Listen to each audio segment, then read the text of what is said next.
好，大家好，大家好，我是大川法师。那么今天呢，这个有点累啊，这个上班最近有点累啊，但是呢，这个也不好说，这个就是人生啊，总有这个阶段啊，人到中年，加班累啊，精神累，想追求的东西太遥远啊，手上的东西太渺小啊，总归是有这样的一天。那么今天呢，就随便还是闲聊吧。那么今天的闲聊呢，就讲一讲有关我在 YouTube 上看的几个这个频道吧。这个你在 YouTube 上会订阅各种频道嘛，然后我就肆意的随便评论一下这些各个频道。那么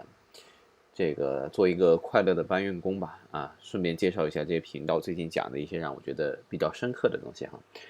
那么我觉得呢，我最近看的有些频道当中呢，我个人觉得这个水平最高的应该是文昭谈古论今这个频道哈，应该有很多的网友哈，连接到我这个视频，然后看我的视频的人有很多，应该也有看文昭谈古论今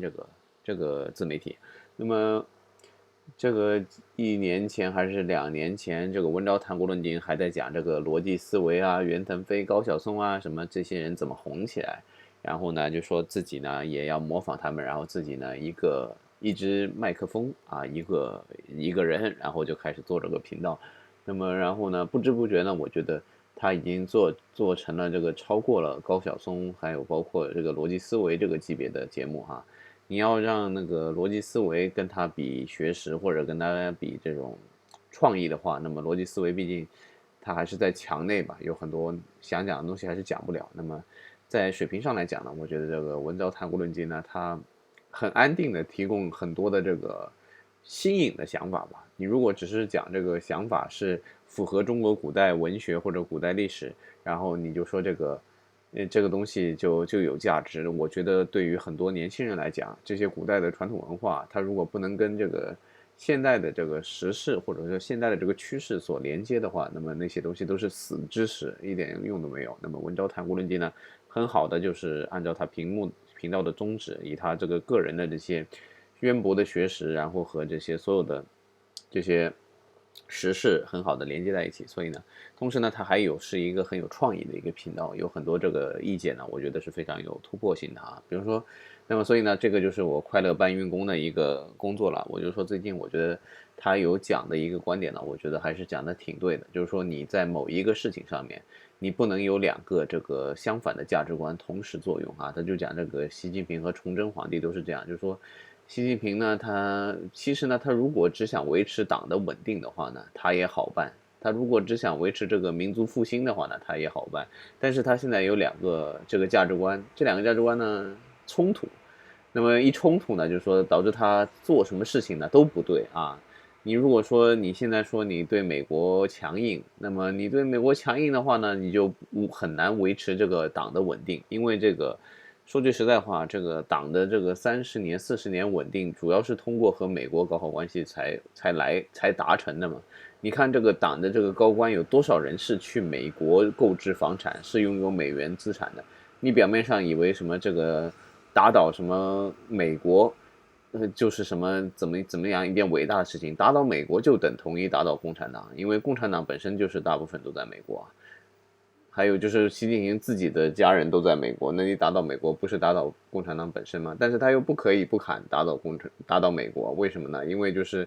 他这个有一个民族情节在作怪啊，他一定要说这个中华民族的伟大复兴。那么你这两个很矛盾的价值观在一起的时候，你就发现你做什么都不对哈，做什么你都是一个错误的选择。然后呢，最后就是什么也拿不到，竹篮打水一场空。所以呢，像这些观点呢，我觉得在文昭谈古论今呢，它基本上能够保证。我觉得他这个比例啊，出的这些非常让人觉得很服的那些观点啊，就是大概是3期能出一个，这种频率啊，实在是也是非常惊人的，说明这个人的知识水平和这个创意和这个思想能力啊，实际上是很高的。所以我对这个频道的评价是非常高的啊。今天只是说评论一下。那么，然后呢，讲第二个频道讲的是那个司东纪哈，这个司东纪呢，现在我也是看了一段时间了，他升到5000的时候我都在看，他那时候升到5000的时候直播啊，直播之后就是和他老婆在那里讲了一些有关他们这些生活的一些点点滴滴哈，然后他现在在干什么？实际上好像我看那个直播的时候说，这个石东记现在是属于无业游民哈，在家里陪老婆读博士哈，这个反正我觉得就是对啊，只有贫穷才是最大的勇气哈，你只有贫穷你才敢说嘛，所以呢。就是那个节目呢，我觉得呢，我也点赞点的比较多哈。为什么呢？主要是它这个节目，你点进去吧，你总归是不会觉得特别沉重啊。虽然它不见得能有什么很高深的这种推断和逻辑，或者像那个文章那样能够经常给你一些能够学习的东西，但是你点进去你不会有什么意外，就是说基本上。至少不受损失吧。就是你点进去的那个10分钟、20分钟啊，这个几分钟，终归是有那几分钟的那些回报的。所以呢，我经常还是去看他的视频。那么他有的时候呢，也能够把一些时事问题讲得非常搞笑哈。有的时候我也是，他是说那个什么地方加财政，然后就说。地方增加这个债务，然后就说这个啪一下那个叫这个你把一个人3万伏特能弄上去，他就算不跳起来，至少也冒点烟吧。那个我觉得很好笑哈，这中了我的笑点，所以呢，我觉得他这个视频呢，所以我每天还是在看的哈。而且呢，他做的这个非常简陋啊，也不剪辑的哈，这个好像给我们这些真正的这些没有那么高技术能力的这个做视频的人呢，感觉到很大的勇气哈，他连这样都能做啊，这个非常喜欢他的视频。同时呢，他有的时候呢，给你一些意想不到的这些知识上的一些他的这种推断哈，他的逻辑，然后呢，你也觉得他这个逻辑呢，有的时候给了你一些你从来没有想过的角度。比如说这个，我觉得很多人都不知道这个为什么就是中国不支持朝鲜改革开放这个问题。那么很多人呢，这个斯东记呢就在里面其实点出了一点哈，我觉得是非常正确的一个逻辑哈。但当然只是我觉得哈，他说这个中国不可能支持朝鲜这个改革开放，为什么呢？因为中国这个改革开放的实质呢，实际上就是搞好对美关系，它根本就不是向着世界开放啊，它从头到尾都没有向世界开放，它就是把美国的总统尼克松叫过来，然后和尼克松一起联美抗苏或者是抗俄，然后呢，他在那个联美抗苏的过程之中呢，得到一些什么加入世贸的好处，然后或者是然后在美国的这个美国说行啊，我现在放过你啊，就是你去发展吧，然后我现在需要的是集中精力对付苏联，然后苏联倒台之后呢，俄罗斯上来。的时候呢，本来应该也去收拾中共了，但是呢，这个时候呢，这个反恐又来了啊，他就又去搞这个伊拉克和这个阿富汗了啊，没空去搞这个中国共产党，所以呢，中国共产党呢就得到了这个通过和美国搞好关系，就得到了这个30年的发展机会哈，这就是改革开放的本质哈，并不是说它这个对于什么深化改革啊、什么市场化啊、什么这些什么向世界打开国门啊、让大家学英文啊，这些都不是真的啊。实际上呢，就是搞好对美关系。所以呢，如果你这个朝鲜想搞好改革开放，想搞改革开放，那你怎么办呢？你是搞什么关系呢？实际到最后你还是要搞对美关系啊。你这个朝鲜你还能搞什么关系？你能搞俄罗斯关系吗？你能搞好跟中国的关系吗？这两个国家自身难保了，你还跟他们搞什么关系？你去搞欧洲的关系啊？你绕大半个地球，你跟欧洲搞好关系，你搞改革开放，不可能嘛，对不对？所以呢，朝鲜呢，如果要搞改革开放，它只有向美国开放啊，只有和美国搞好关系，只有把美国特朗普请到朝鲜来，然后两个人握一个手，就像当年这个尼克松跑到中国和周恩来和毛泽东握手一样，就说我们现在要联手对抗。中国啊，就金正恩和这个特朗普握手，然后说联手对抗中国，那么才叫完成了改革开放。那你说中国有可能支持朝鲜的改革开放吗？那不可能支持嘛，对不对？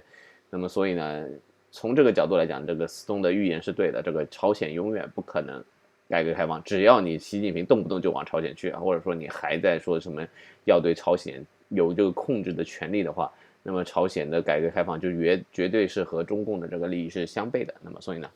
这个朝鲜是不可能改革开放的啊！我觉得他这个判断呢是很正确的啊。这个以前呢，我一直认为，哎呀，这个朝鲜改革开放，然后这个又是赚钱的时间了啊，时机了，赶快去朝鲜买房子是吧？将来这个房子涨个10倍、20倍啊，不成问题。然后就是，那么你这个时候呢，你要学好韩文啊，学好韩文去骗几个朝鲜妹子什么什么，居心不良。反正我学外文的居心都是很不良的啊，主要是想和女生讲话。那么，所以呢，这个司东纪的这个呢，给我点醒了啊，原来如此，这个朝鲜是不可能改革开放的，你就看着吧，他这个生活只能越来越差，没办法啊。所以呢，这是我认为司东纪一个非常这个司东纪这个频道最大的价值哈，一个很有价值的频道。那么我也希望它能够有更多的这个登录者哈。然后还有一些频道的话啊，今天只是闲聊一下啊，这个我还订阅了哪些频道，包括这个陈破空纵论天下的频道啊。你想在海外华人啊，其实很喜欢看这些自媒体，就是说我也不知道是怎么回事，反正 YouTube 经常往你这边推哈，因为我那时候点了个郭文贵的什么范冰冰之后啊，从此之后就是什么陈破公啊，什么吴建民什么都来了啊，所以就点了一些。那么陈破公纵论天下这个节目呢，它整体来讲呢，我觉得有点标题党啊，就是写的这个东西呢，就是看起来很刺激啊，进去之后呢，反正也是小道消息那种感觉啊，就是就像这个香港的某些媒体啊，也就不点名了，是啊，就是苹果日报啊，不点名了，不点名苹果日报啊，就写这个标题写的吓死你了。进去嘛，也就是一件很小的事情，比如北大河开个会啊什么的。然后呢，对于陈破公这个频道呢，不置可否啊，可以也不能说可，也不能说不可，反正就看他的节目，有的时候一开始看的还挺新鲜的，就是但是这种小报啊看得多啊，还是不需要看太多啊，他们没有太大意思，所以呢，偶尔会看一下啊，所以呢。这是我对陈伯公的一个感觉。同时呢，我不知道大家是不是这个感觉哈，反正我是觉得陈伯公可能最近啊，他做这个视频啊，他觉得自己的这个脸啊出来之后呢，可能会影响这个点击率，所以呢，他现在也开始做一些什么封面哈，搞一张图什么的，在这个封面的，可能有些人跟他讲这个 YouTube 这个动画，你做个好一点的封面啊，人家会点的多一点，所以他也做个封面。但是呢，我感觉啊，我自己觉得他是不是觉得自己长得有点凶哈，然后不让人家不能够点进来。但是同时呢，在看了他很多视频之后呢，我有个评价，就是说他真的是越看人越好啊。就是一开始呢，你觉得他满脸横肉，他那个样子啊。就刚开始他做那个视频，我真的被他样子给吓到了啊！就虽然对他不是很恭敬，但是我个人的一个想法，我觉得他第一感觉就像那个叫做鲁智深三打镇关西，把那个打死那个郑屠啊，就屠夫的那个脸啊，就看着就是那个样子。然后就这个人长得真是太难看了，就也不叫太难看，就太凶了啊，不能讲太难看。你怎么这样说人家是吧？他太凶了啊，这是我一种感受啊。如果伤害到了某些人，不好意思啊。就是他长得有点凶，然后但是呢，这个看了他很多视频之后呢，发现他这个正义感还是很强的，是吧？这个他讲的这个价值观呢，他还是有一些熊熊之火在自己的心里面的，所以呢，反而是这种感觉呢，就慢慢的就让他的脸呢看起来越来越顺眼。就是一个人呢，其实我觉得这个前半生的样貌靠父母，后半生的样貌靠自己，确实如此啊。就50岁以后，你的样貌就是由你自己来负责。就是说像他这种，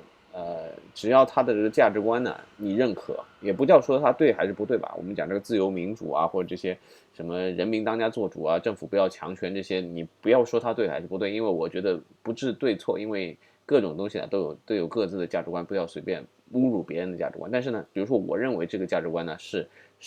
比较好的，是未来的趋势的话呢，那么你认可他的价值观呢，慢慢的你就觉得呢，他这个为自己价值观呢这个努力的这个奔走，努力的这个演说这种姿态呢，让他显得更加的帅气哈，就把他原本的那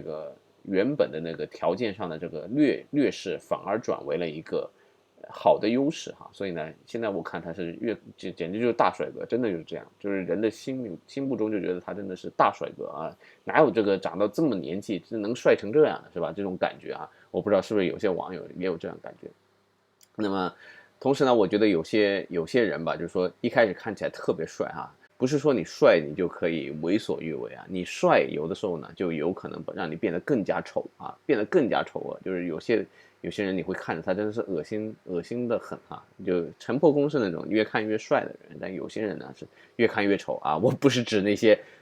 你们认为的这种天王巨星那种啊，我不是指那些天王巨星，我是指那些专门就是对吧做一些下游事情的这个天王巨星哈，不要自己对号入座啊。这是我的一点感想吧。然后是陈破空纵论天下讲了一下，然后讲讲这个吴建民和郭文贵啊，这个吴建民和郭文贵我也说了，这个就是做商人出来的，所以呢，就说他们的视频呢，吴建民的视频呢，整天一个调调，其实也没什么特别大的意思。但是呢，他比那个陈破空稍微会点剪辑，他有的时候呢会放些这个短片和一些照片进去哈。然后那个照片和短片呢，我觉得还是挺可信的哈，所以看起来，有的时候会去看看他视频啊。然后呢，这个郭文贵的话呢，郭文贵的视频呢，整体来讲都比较长哈，每次都做一两个小时，这个实在是没时间看他的视频哈。但是他对海外的这个 YouTube 是影响是非常大的，是吧？所以呢，就是说没时间看他视频，但是呢，有些就是傻瓜版啊，不是叫傻瓜版，叫什么懒人包之类的，就是什么精简过的，帮你什么节选这个郭文贵的什么这个叫什么爆料的集锦啊什么那些，那个有的时候我也会看一看啊，那些还可以啊，还可以看一下。然后呢，所以呢，郭文贵呢基本上不看，基本上是不看的，因为点进去时间太长了。但是呢，我也知道他有这么一个人，然后他那些讲过范冰冰的那些东西呢，我也看到过啊，还有什么讲孟建柱，还有讲那个叫王芳啊什么那些啊，我都看过啊，看过一点点啊。这你在海外呢，基本上你都了解。那么所以呢，这几个频道呢，我经常看啊。还有哪些频道呢？还有一些我就是什么剑客行啊，那些是这才知道啊，那些都是属于，还有李永乐老师这些都属于就是增长知识的这些，还有 TED Talk 那些啊，TED Talk 偶尔会看一下，就是听听英文啊，听听他们讲些最新的这个技术啊什么那些东西啊，这个乱七八糟。然后反正就这么几个频道吧，所以呢，这就是我对这个自己订阅的一些中文啊，中文和英文的那些，日文的那些我就不说了，日文我主要订阅一些游戏的，还有包括就是美女的，我订了好几个日本美女的 YouTube，所以这个寂寞的男人是吧？所以呢，这个就这样吧。那么今天这个闲聊就随便扯一扯，对吧？谢谢大家，拜拜。